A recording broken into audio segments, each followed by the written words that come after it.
देख रहा 20 रमजान से ले बाजार दे बाजार। असर की नमाज मार्केट है, मगरिब मार्केट, नमाज पढ़ना जोहर में निकला, मगरिब में घूमा। अपने खरीद रही है कपड़ा, आपके खरीदा हुआ नहीं लगे। आप कभी खरीद के लाके दीजिए, तब पता चलेगा तेरी बीवी कितनी मोहब्बत करती है। आपको दम भरते हो ना मेरी बीवी मोहब्बत करती है, कभी जाके ईद में कपड़ा खरीद के लाके दे देना। उनको मार्केट लेके मत जा, तू खुद जा कपड़ा खरीद, बीवी के हाथ में दे दे और दे के खाली उसका मुंह हुआ देखना। नहीं वो लेकिन फिर यहाँ क्या झिरकी ना, झिरकी की बहू बेटी ऐसी नहीं है, यहाँ के बेचारे सब दूध के धुले हुए हैं। ये सब बात बोकारो चास के उस पार की बात है। मेरी माँ बहन बीबी फातिमा पूरी जिंदगी में कभी बाजार में कदम नहीं रखे। मौला अली जो भी लाके देते फातिमा आंखों में लगाते। फातिमा फरमाती मेरे सरताज आप राजी होंगे तो रब राजी होगा, आपकी रजा में रब की रजा है। पूरी जिंदगी में बीबी फातिमा ने कभी फरमाइश नहीं की कि ये कपड़ा लेंगे वो कपड़ा। एक एक कपड़े में 12-12, 17-17 पेवन लगा लेती, लेकिन फातिमा जब पेशानी को जमीन पर रख के उठा देती तो अलबत्ता कपड़ों पे तो मोती नहीं चमकता, लेकिन फातिमा का सजदा मोती से ज्यादा सजदा चमकता। मेरी माँ बहन, इसलिए मेरी माँ बहन तू नमाज जीवन। क्या हुआ बेटा? बैठ जा मेरे बेटे लाल सोना, बैठ जा। तुम लोग सब पबजी मास्टर है बेटा, हमको पता है। पूरी जिंदगी खत्म हो गई तुम लोग की। खेलो बेटा, अभी पबजी खेलो ना, जाके गुजरात में बाबूजी का काम करोगे, राजमिस्त्री रंग पर चढ़ा 3 तल्ला में बैठोगे, पढ़ोगे नहीं तो बेटा झूलोगे, झुलुआ में झूल के कमाओगे, रस्सी बांध के झूलोगे, यहाँ से वहाँ रंग पर चढ़ा, इधर से इधर रंग हो रहा है। मुसलमान का लड़का देखते हो 20-25 साल में शादी हो गई, पढ़ना लिखना तो हो नहीं, पूरी जिंदगी गेम खेला, लूडो खेला, जुआ खेला, शराब पिया, इधर से उधर किया, शादी उदी हो गई, माँ बाप को छोड़ दिया, बीवी अलग, बेटा अलग, माँ बाप अलग। हजरत झारखंडी बाबा मेरा बेटा मेरी बहू बस से बाहर है, हमारे बस से बाहर है तो ट्रक में चढ़ाओ, जब बस में नहीं है तो ट्रक में। पूरी जिंदगी में कभी सिखाया नहीं। याद रखो, अगर तुम पूरे रमजान में रोजा रख लिया, नमाजें पढ़ ली, तरावी पढ़ ली, कुरान पढ़ा, और अगर तेरे माँ बाप तुमसे नाराज है, तेरे माँ बाप तुमसे खुश नहीं है, न तुम्हारी इबादत कबूल होगी न सजदा कबूल है। क्योंकि आका फरमाते माँ बाप की रजा में रब की रजा है। इसलिए ईद में अपने पूरे माँ बाप को पहले कपड़ा ला के दे देना, वो पहने या ना पहने, आप अपना हक अदा कर देना। तेरी बूढ़ी माँ तुम्हारे लाए हुए कपड़े को कभी ना पसंद नहीं करेगी, वो माँ कहेगी बेटा तुमको पसंद है तो कपड़ा अच्छा होगा।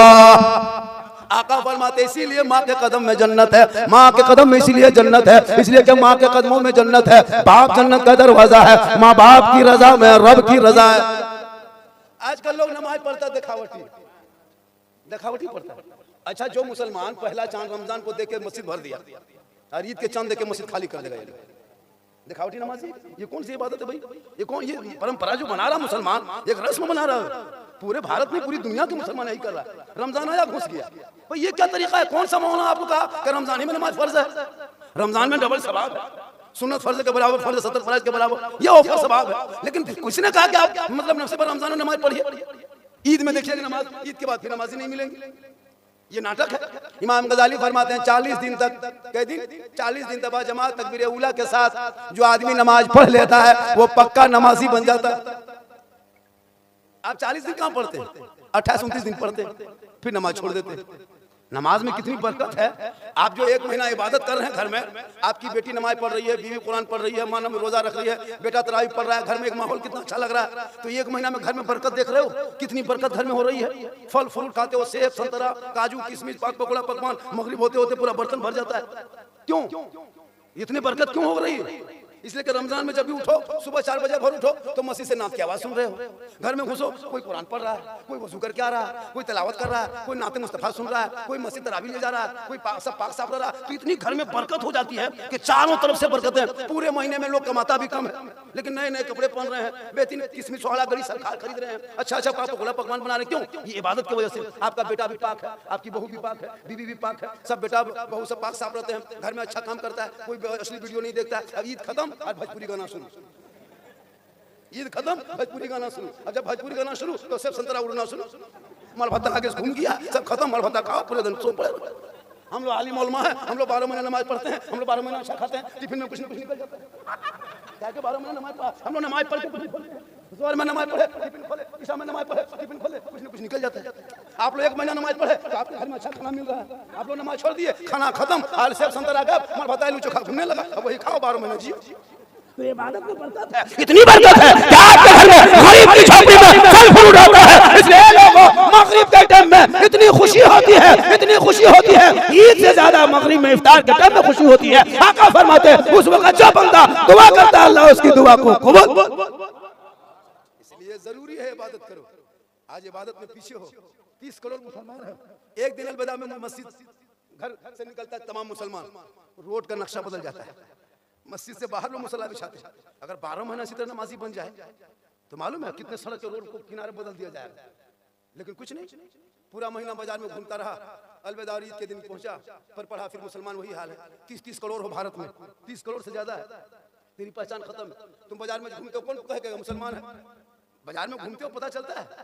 जैसे वो लोग के नहीं है चेहरे पे दाढ़ी नहीं, वैसे आपकी भी दाढ़ी नहीं है। जैसे वो कुर्ता पजामा पहनता है वैसे आप भी कुर्ता पजामा पहनते हैं। उनका सर खाली, तुम्हारे भी सर खाली है। जैसे वो है तो जैसे तुम हो। पहचान क्या है? 2% सिख समुदाय के लोग भारत में रहता है, पंजाबी बरादरी 2%। अगर बोकारो में एक आदमी उतरेगा पूरा मार्केट में पहचान लो कि पंजाबी है, सिख बरादरी के। वो अपनी पगड़ी दाढ़ी को नहीं छोड़ता, बचपन से लेकर बुढ़ापे तक। यहाँ तो जब तक नौजवान लड़का है एकदम दाढ़ी छिल रहा है, बुढ़वन से भी छिल रहा है। 60 साल उम्र हो गई, 55 साल उम्र हो गई, अब वो दाढ़ी से किस नियत से नहीं रखता कि दोबारा शादी करना तुमको? अब तो तुमको दाढ़ी रखना चाहिए। 55 साल उम्र हो गई, ईद में देखना सैलून में जवान से ज्यादा बुढ़वा लोग फिर लगा। क्या हुआ? छोड़ो छोड़ो छोड़ो छोड़ो छोड़ो। अजीब तमाशा। अब ईद में एकदम पूरा दाढ़ी साफ, नौज साफ। अब 50 साल उम्र हो गई, अब क्या ख्वाब देख रहे हो? अब क्या ख्वाब देखते हो? दोबारा शादी करना, ससुराल जाना? अब तो दाढ़ी सजा लो, कब्रों में जाने के लायक हो गए। पता नहीं मौत कब आएगी और जब रूह निकल जाएगी, एक ही मोहलत ना मिलेगी। अल्लाह ने जिंदगी दी है, तौबा कर लो, रब को मना लो, सजदा कर लो, यहाँ भी कामयाब रहोगे। वाह वाह वाह, नारे तकबीर, नारे रिसालत, मसलके आला हजरत। वाह वाह वाह वाह। पूरे साल में माँ बहनें अपने शौहर को कभी जिंदगी में सलाम नहीं करेंगी। अच्छा, पूरा रमजान बीतने लगा, 20, 22 रमजान, 23 रमजान, किसी की बीवी ने सलाम किया? कितनों कीमती कपड़ा ला के तेरे सलाम करती है। ये लोगों को पता नहीं कौन किताब में पढ़ी है, ईद में एक दिन सलाम करेगी चुप चुप, उसके बाद फिर नहीं। मेरी माँ बहनें तो अपने शौहर से मोहब्बत कर, इतनी मोहब्बत शौहर से करना, इतनी मोहब्बत शौहर से करना कि शौहर जब जब नमाज पढ़ के मस्जिद से आए तब सलाम करो। तरावी पढ़ के आए सलाम करो, सुबह में पढ़ के आए सलाम करो। कोई जरूरी कि ईद में एक दिन सलाम करना है? अभी सब चुप, ईद के दिन देखना एकदम तैयारी साथ। शौहर सब ईदगाह से ईद की नमाज पढ़ के आ रहा है, बीवी सब दरवाजे में खड़ी है, लगता है चौकीदार घर पड़ी, एकदम दुआरी में खड़ी है, अंदर नहीं। अपना बेटा पूछती है तुम्हारा बाबा आ रहा है? बोल हाँ आ रहा है। बोल आने दो, आने दो बेटा, आज तुम्हारे बाप को छोड़ेंगे नहीं, सलाम करेंगे। एकदम ठीक दरवाजे पे आया, दुपट्टा ओढ़नी, साड़ी हाथ में लेके, अस्सलाम वालेकुम। ईद में सलाम, बकरीद में मिस कॉल, बाकी साल सोचो। लेकिन खैर यहाँ बहू बेटी ऐसी नहीं है, यहाँ बेचारी सब दूध के ये सब बात जो है धनबाद के उस पार के बाद बता रहे। आजा बेटा, वो बेटा थोड़ा रास्ता दे दे बाबू को, आजा रास्ता दे दे। आराम, माशाल्लाह रमजान का पवित्र महीना है। तो ये महीना जो है शब कदर। और एक बात और बता दे, 2 चीज जिंदगी में करना। एक सलातुल तस्बीह एक नमाज है, उसको पूरी जिंदगी में कभी मतलब पढ़ना, जो 4 रकात नमाज है, 300 तस्बीह। सलातुल तस्बीह अपने लाइफ में, अपनी जिंदगी में कभी एक मतलब पढ़ना। अगर हो सके तो रोज पढ़ो, डेली ना पढ़ सके तो सप्ताह में एक दिन जरूर पढ़ लेना। सप्ताह में नहीं तो महीना में एक दिन जरूर पढ़ना, महीने में नहीं तो साल में एक दिन जरूर पढ़ना। अगर साल में भी ना पढ़ सके तो पूरी जिंदगी में, अपनी जिंदगी में एक मतलब उस नमाज को पढ़ना, और पूरी जिंदगी में एक मतलब इत्तिकाफ में बैठ जाना। अगर हर साल ना बैठ सके तो अपनी लाइफ में मुसलमानों एक साल, अब तो बुढ़ापा छाने लगा, अब आपका बेटा बहू सब कुछ घर संभाल लिए, अब आप तो मस्जिद में जाके घुस के इत्तिकाफ में बैठ जाइए। एक जगह 2-2, 3 दिन इत्तिकाफ में बैठते, मुत्तकी हज़रात इत्तिकाफ में बैठोगे, पता है कितना सवाब है? बोल दो कितना सवाब है? अरे बोलना इत्तिकाफ का कितना सवाब है? पूरा मजमा होता को उठा के कहें या रसूल अल्लाह, एक दिन इत्तिकाफ के नियत से जो मस्जिद में रमजान में एक दिन इत्तिकाफ के नियत से बैठता है, उस बंदे को 300 शहीदों का सवाब लिखा जाता है। कितना? 300 एक दिन में। अब 10 दिन बैठोगे सवाब, नेकियों का पहाड़। तो बैठोगे तब ना, और उसी को बैठाओ जो कुछ मसला जानता है, जो तरीका जानता है। अब जबरदस्ती किसी ऊपर के बैठा दिया, बहुत ऐसा होता है, जबरदस्ती तुमको बैठना होगा। अब वो बैठ करके बरामदा में के मोबाइल चला रहा है, अरे इत्तिकाफ में बैठा है भैया, इत्तिकाफ का कानून में शर्त है। हमारे मुफ्ती साहब बैठे, में करम बैठे हैं, और इत्तिकाफ में उसी को बैठाओ जो इबादत गुजार हो, जो पहले से कुछ जानता हो। अब बच्चा को बैठा दिया 10 साल 12 साल का, वो गांव में बहुत जगह देते बात, सगड़ का बैठिया मस्जिद में, क्या बैठा इत्तिकाफ में बैठे? भैया इत्तिकाफ में बैठो तो जब धरना में बैठो तो ऐसे लोगों को बैठाओ जो सही जानता हो, कोई तरीका, जो कुरान पढ़ना जानता हो, जो सही नमाज पढ़ सकता हो, जो दुआ कर सकता हो। और जबरदस्ती बैठा देते हो तो इत्तिकाफ में पूरी जिंदगी में होता बैठना चाहिए। और शब कदर की तलाश के लिए इत्तिकाफ क्यों है? शब कदर की तलाश, ये गारंटी नहीं कि कब आएगी, 5 रातों में तलाश करो, 5 रातें जो होती है उस रातों में तलाश करो, कोई रात अगर मिल गई तो किस्मत का सितारा चमक जाएगा। हजरत शमून एक अल्लाह के जो वली थे, हजरत बनी इस्राइल के टाइम में उनकी उम्र कितनी थी पता है? शमून की उम्र 1000 साल की उम्र थी। कितनी उम्र थी? 1000 साल वो जीवित था। 1000 साल में क्या किया? पूरी जिंदगी में दिन भर रोजा रखता था और रात भर इबादत करता था और रोजे की हालत में जिहाद करता था। अब सोचो, जिहाद भी करना, दिन भर रोजा रखना, रात भर इबादत करना, कितना सवाब हुआ होगा, कितनी नेकियां हुई होगी। अब उनके कितना सवाब। अब अल्लाह के रसूल फरमाते हैं कि बनी इस्राइल के वो जो शमून है उसकी नेकियां अगर हमारी उम्मती एक रात शब कदर की तलाश में अगर मिल जाए, बैठ जाए, तो उनके 1000 साल की नेकियां एक रात की नेकियां से, वो 1000 साल की नेकियां, वो एक रात की जो नेकी होगी उनके 1000 साल की नेकियों से एक रात की नेकी बढ़ जाए।